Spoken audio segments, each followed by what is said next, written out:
Добър вечер на всички, които имат привилегията да бъдат в свободна зона с мен, Георги Коритаров. Тази вечер няма да правя никакво встъпление, защото искам да използвам пълноценно времето на предаването за моя гост, заместник-председателката на Народното събрание, госпожа Мая Манолова. Добър вечер и добре дошли. Добър вечер. Утре, както пишат електронните сайтове, ще се гласува поредното предложение на премиера Пламен Орешарски за директор на ДАНС. Затова ми се иска да се върнем към предисторията на кризата. Госпожо Манолова, стана ли ясно, чия е персоналната отговорност за избирането и издигането на кандидатурата на господин Делян Пеевски за председател на ДАНС? Темата вече толкова много е говорено, че аз не виждам никакъв смисъл. Това конкретно не е изяснено. Ами не съм човека, който може да хвърли светлина точно върху този въпрос. Не казвам детайл, защото това наистина е съществено. Не съм участвала в разговорите. Нямам никаква представа. Как нямате представа? Ами нямам представа. Вие тогава дори бяхте вече заместник-председател на парламента. Според вас, чия е персоналната отговорност за издигането на кандидатурата на господин Пеевски? Сектора сигурност, много добре знаете, не се познаваме от вчера. Не е в кръга на моите конкретни ангажименти, нито следя детайлно какво се случва там, нито някога съм участвала и в законодателното изработване на основата, върху която се градят службите. Който е за ДАНС и който беше променен, процедурата не предвижда ли вече министър-председателя да предлага кандидатура, а Народното събрание да го гласува? Да, точно така е. Това означава ли, че изцяло персоналната отговорност за господин Пеевски е на господин Орешарски? Ами формално е така. Формално е така? Формално е така. Той прави предложението. Независимо чия е идеята, той носи отговорност за него. Естествено.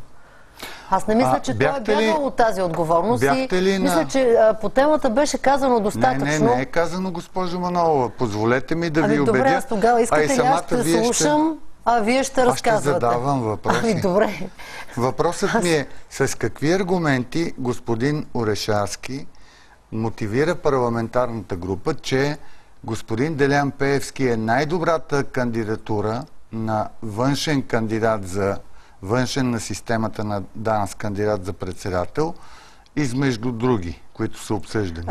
Следващия въпрос. С какво пред парламентарната група той аргументира този избор? Дайте следващия въпрос. Ако е изпит, много зле ще свърши работата с септемврийска сесия. Както и да свърши. Не бяхте ли на заседанието? Достатъчно е коментирано всичко. Това няма абсолютно никакъв смисъл. Ами то беше обяснено. Нямам никакво желание да се връщам към тази тема, освен че нямам желание, няма и да се върна. Ма как няма да се върнете, когато ви питам нещо, което изкара десетки хиляди български граждани по улиците? Да, това беше преди повече от месец. Темата беше коментирана многократно, от кой или не. От присъствали участници, анализатори, наблюдатели. Ето, поканена сте днес от мен, за което много благодаря, че дойдохте. И въпросът ми към вас е, как господин Орешарски мотивира пред парламентарната група, че господин Пеевски е най-подходящ? Следващия въпрос. Аз просто не виждам никакъв смисъл да се връщаме към една тема, която беше дъвкана, предъвквана, обяснявана, извинявана. Посипвахме си главите с пепел, искахме прошка, разкайвахме се. Значи в правото и в парламентаризма няма пепел, има правила. Затова ви питам, с какви аргументи господин Орешарски ви убеди да подкрепите кандидатурата на господин Пеевски? Следващия въпрос. Като единствен, като най-добър. Аз се отказвам просто повече да се въртя в този кръг. Не е наистина, сериозно. Повярвайте ми, ако ми отговорите откровенно, защото вие сте била на заседанието, ще можем да натрупаме аргументи и разсъждения, които да ни доведат до много интересни изводи. Затова ви питам. От тогава до сега се случиха много неща. Така. Част от които наистина изключително съществени и да се връщаме към тази тема, наистина няма никакъв смисъл. Важно е, повярвайте. Добре, с какви аргументи той обясни на групата, че най-подходящ е господин Пеевски? Сериозно. Аз мисля, че вече казах, че няма да обяснявам за 150 път този въпрос. И ви го казвам съвсем сериозно. Вие не само за 150 не го обяснявате, а дори за първи. Ами аз съм го обяснила многократно. Обяснете го за 151 тогава. Защо? Ами няма никакъв смисъл да се въртиме в една точка. Това не е точка. Това е сърцевината на проблема. Ами добре, според вас е така, според мен не е така.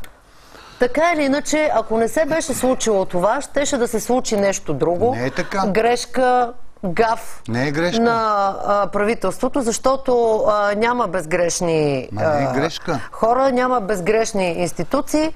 Това, което се случи на улицата, можеше да бъде предизвикано от редица други последващи действия. И може би... Не ви е точен анализ. Ще ви кажа защо. Може би ще има повече смисъл да разсъждаваме върху това, кой имаше интерес. От кое? От това да започне атаките срещу правителството още на третия ден. Защото, извиняйте, вие не сте точен. Атаките срещу правителството даже не почнаха от датата 14, 15 или 16 юни. Започнаха буквално от третия ден, след като то беше избрано. В един динамичен парламент да има остра парламентарна битка. Това е нормално за един парламент. Мисля, че това е безпрецедентно изобщо в България да има избран парламент или правителство, на което правителство да не му се даде възможност, толеранс от... То е в фактически вод на недоверие. Правителството... Ами това е вашата оценка, вашия анализ. Това не е моя анализ. Ами да направете анализа вашия и затова ви питам за аргументите на господин Орешарски да предложи външен кандидат, външен на системата. Хайде, няма да говорим с имена. С какви аргументи той аргументира... Господин Комитаров, ние наистина не сме правили някаква... Че трябва да е външен на системата. Някакъв предварителен разговор, но ви уверявам, че темата сигурност и в законодателен план, и в кадрови е тема, която е много странична на моите непосредствени ангажименти. Ние не говорим за темата не сигурност. Мога да бъда полезна в един наистина смислен разговор. А разговорът е смислен, защото не говорим за сигурност, а за парламентаризъм. Премиера ви беше убедил да подкрепите кандидатура за председател на ДАНС, която е външна на системата. С какви аргументи ви убеди да го направите? Ако трябва да бъдем точни, аз закъснях с 10 минути за въпросното заседание на парламентарната група. Нямах никаква представа, че ще се обсъжда толкова съществен въпрос. Но така или иначе, това, което беше многократно обяснено и от моите колеги, и от самия господин Орешарски, и от господин Станишев, и от господин Кадиев, и от който се сетите, че обясни, че е важно там да се направят кардинални реформи, съществени промени. Някой, който има така достатъчен стимул и е достатъчно мотивиран и достатъчно не го е страх, за да стигне до край в разкриването на истината по редица случаи. В тази идеи бяха аргументите. Сега в детайли не сме изпадали и това е общия фон на разговор. Освен това, тогава ставаше дума и за готвени протести, за готвени провокации срещу правителството. Всъщност неща, които се случиха след това. Така че в този смисъл... протестите с кандидатурата? Казвам за какво ставаше дума. Кандидатурата, която обсъждахте тогава, обвързана ли е с предположенията ви за протести? Аз мисля, че всеки български гражданин, освен ако не е абсолютно предубеден, си дава сметка, че тези протести, колкото особено в първоначалната си фаза, бяха спонтанни, искрени и в които хората дадоха израз на своето възмущение, толкова особено напоследък са организирани, дирижирани. Има един сценарий, по който се развиват протестите и по-глобално и конкретно всеки един от тях. Има също така хора, които се занимават с превозване на протестиращи, с разплащане на протестиращи. Така че това очакване за едни организирани протести въпросът ми беше съвършенно друг. Нека да се върнем към въпроса ми. Той гласи... Извинявайте, аз не съм на разпит и не съм длъжна да отговарям на 10 пъти зададен един и същи въпрос, на който аз не желая да отговарям. Аз задавам въпрос, докато се получи отговор, за добре, да има диалог. Аз тогава ще замълча, вие обяснете. Не, аз казвам искам ви, че да наистина попитам. Няма никакъв смисъл точно аз да ви обяснявам кой трябва да е шеф на ДАНС, не става дума, кой утре ще бъде предложен за ДАНС, кой ще бъде избран, защо ще бъде избран. Наистина този сектор не ми е ясен. Не ви питам това. Всеки е изкушен да коментира това, което не разбира. Госпожо Манолова, аз не ви питам в случая това е абсолютно безмислено. Аз не ви питам това. Аз ви питам за една формула и подход към парламентаризма, която се съдържа в този случай.